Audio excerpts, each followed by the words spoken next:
4 September એટલે વામન દ્વાદશી.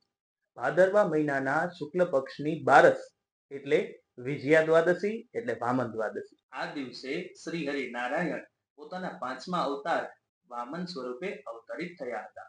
શ્રીમદ ભાગવત મહાપુરાણ અંતર્ગત 8મો સ્કંદ ના 18 અધ્યાયથી 23 અધ્યાય પ્રમાણે આ દિવસે શ્રી હરિ નારાયણ પોતાના 5મા અવતાર વામન સ્વરૂપે અવતરિત થયા હતા.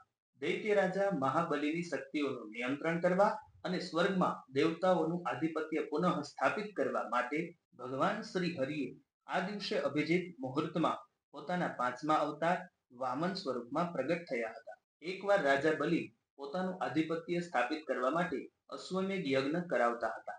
ત્યારે ભગવાન વામનજી ત્યાં આવ્યા અને યજ્ઞશાળા પ્રકાશિત થઈ. રાજા બલિએ ભગવાનને આસન પર બેસાડી આદર સત્કાર કરીને તેમને ભેટ માંગવા કહ્યું. ભગવાને પોતાના 3 પગલા જેટલી જમીન માંગી અને બલિરાજાએ ભૂમિ આપવાનો સંકલ્પ કર્યો. ત્યાર પછી ભગવાન પોતાના વિરાટ સ્વરૂપમાં પ્રગટ થયા.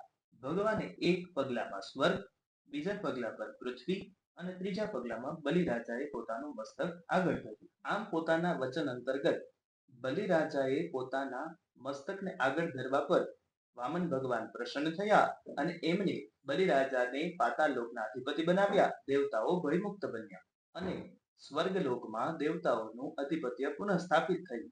તો બોલો વામન ભગવાન કી જય.